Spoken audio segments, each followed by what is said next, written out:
Everyone, hope आपका paper बहुत अच्छा हुआ होगा। और मैंने भी पेपर देखा कल, पूरा डिटेल उसका एनालिसिस भी किया। कल थोड़ा डिले हो गए, पार्टी में थे तो डिस्कस नहीं कर पाए उसको।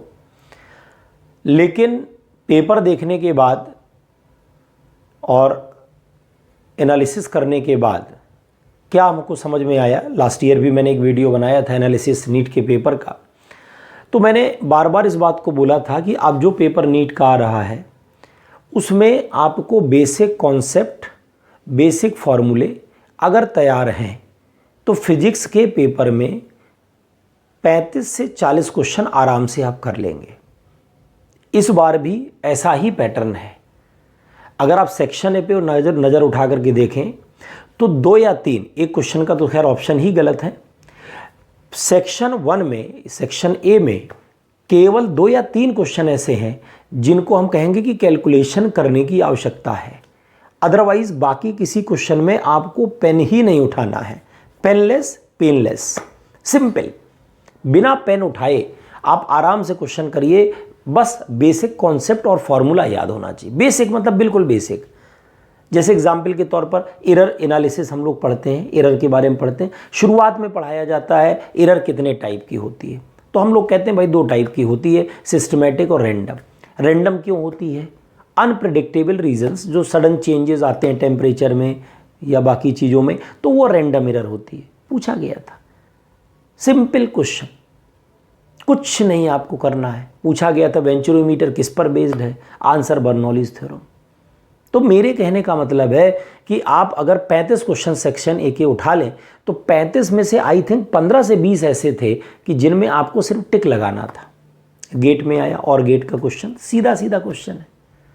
तो वही मैं बार बार बोल रहा हूँ, जो पैटर्न नीट का भी समय है उसमें बेसिकली मैं फिजिक्स की बात कर रहा हूँ। तो जो फिजिक्स का पेपर है, फिजिक्स का जो पेपर है उस पेपर में सिंपल कॉन्सेप्ट्स और फॉर्मूले वैल्यू रखिए, आंसर आ गया। डायपोल के टॉर्क का formula P sin theta, P निकालना, चार्ज निकालना है। बिल्कुल सिंपल क्वेश्चंस। कल इसका पूरा डिटेल वीडियो मैंने बना लिया है, कल उसको अपलोड कर देंगे, एडिट हो रहा है अभी। तो बात तो वीडियो तो आपके बहुत सारे आ ही गए होंगे, आपने देखे भी होंगे। बात सॉल्यूशन की नहीं है, बात क्वेश्चन के टाइप की है। अब आकर के यहाँ बात ये नहीं हो रही कि क्वेश्चन सॉल्व करना, सॉल्व तो सभी ने कर लिया होगा क्योंकि इतना आसान पेपर था कि सब ने सॉल्व कर लिया होगा। कलर कोडिंग ऑफ रजिस्टर का क्वेश्चन पूछ रहे हैं। अब इससे ज़्यादा इजी पेपर नहीं बन सकता फिजिक्स में। और मैं आपको बताऊं, मैंने सीबीएसई बोर्ड का पेपर भी देखा इस बार। सीबीएसई बोर्ड के क्लास 12th के पेपर से ईजी था ये। अब बात को समझिए, ये जो पेपर था ये क्लास 12th के बोर्ड के पेपर से भी ईजी था। बहुत सारे बच्चों से बात हुई, मैक्सिमम बच्चों ने यही कहा कि सर फिजिक्स का बहुत इजी पेपर था। वो बात अलग है, किसी ने कम किए, किसी ने ज़्यादा किए, क्योंकि एग्ज़ाम टाइम जो नर्वसनेस होती है वो कहीं ना कहीं परेशान तो बच्चे को करती है। वो सारे सब्जेक्ट्स में होता है। जैसे बहुत सारे बच्चों का जो फीडबैक था कि केमिस्ट्री में ऑर्गेनिक ने परेशान किया, जबकि आप भी जानते हैं कि ऑर्गेनिक कोई ऐसा पोर्शन नहीं है जो परेशान करे।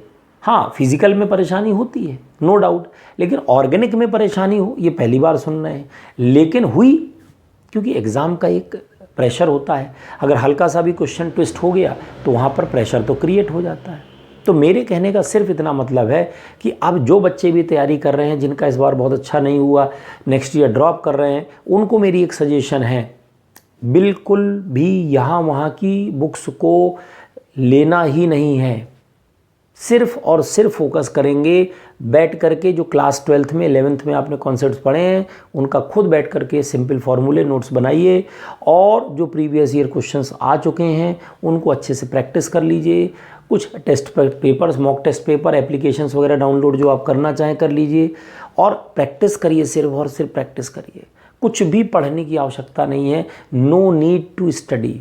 मैं एक टीचर होकर बोल रहा हूँ कि आपको कुछ खास पढ़ने की आवश्यकता नहीं है कि कोई आपको पढ़ाएगा, नो, पढ़ने की ज़रूरत नहीं, सब आपका पढ़ा हुआ है। अगर आपने 11th और 12th में ठीक से पढ़ा है तो वही पूछा जा रहा है नीट में, उसके अलावा कुछ नहीं आ रहा है। तो बिल्कुल ऊटपटांग की चीज़ें हटा दीजिए। जो भी आप ऊटपटांग की बुक्स खरीद रखे हों, जो भी कंपनीज़ की है, मैं नाम नहीं लूँगा, बहुत सारे बच्चे हैं नाम आकर बताते सर ये ले ली मैंने, वो ले लिया। बहुत अच्छी बात है आपने ले ली बुक्स, लेकिन कोई यूज़ नहीं है उनका। जो पैटर्न है वो फार्मूला और बेसिक कॉन्सेप्ट का है। अब आप उठाइए चुपचाप, और कैलकुलेशन भी कोई बहुत खास नहीं आ रही है। एक क्वेश्चन ज़रूर था जिसमें आपको 28 का स्क्वायर निकालना था, 280 मीटर पर सेकंड स्पीड दे रखी थी, तो वो एक क्वेश्चन था जहाँ पे 28 का स्क्वायर निकलवाया। थोड़ा लंबा है, चलो ठीक, नीट के बच्चे के लिए 28 का स्क्वायर, हालांकि बहुत सारे बच्चों को याद भी होगा, लेकिन एक बात बता रहा हूँ मैं, तो इसलिए बिल्कुल दिमाग से चीज़ें निकाल दीजिए, नए सिरे से जुड़ जाइए, नई एनर्जी के साथ जुटिए। और मैं आपको बता रहा हूँ, अगर फोकस कर लेंगे तो अकेले फिजिक्स में आप जो है 45 क्वेश्चन में से 45 कर सकते हैं। 45 में से 45 क्वेश्चन आपके नहीं हो, गारंटी। क्लियर है कि नहीं? कुछ नहीं, टू द पॉइंट, बेसिक फॉर्मूले लिखिए, बेसिक कॉन्सेप्ट्स लिखिए और क्वेश्चन लगाने के लिए जुट जाइए। जिनकी कैलकुलेशन वीक है उनको भी कोई डरने की आवश्यकता नहीं, क्योंकि कैलकुलेशन थी ही नहीं। सेक्शन बी में ज़रूर 3-4 क्वेश्चन में थी, तो 5 छोड़ने थे, 5 क्वेश्चन लीव करने थे जो कैलकुलेटिव थे, आप उनको छोड़ सकते थे। ये भी बड़ी समझदारी होती है कि किन क्वेश्चंस को छोड़ा जाए। तो जिनमें कैलकुलेटिव लगता है उनको आप इमीडिएटली छोड़ दें, उसमें ज़्यादा सोचने की आवश्यकता नहीं है। क्लियर है कि नहीं? बाकी डिटेल सॉल्यूशन मैं कल अपलोड करूँगा। Okay, thank you, good night.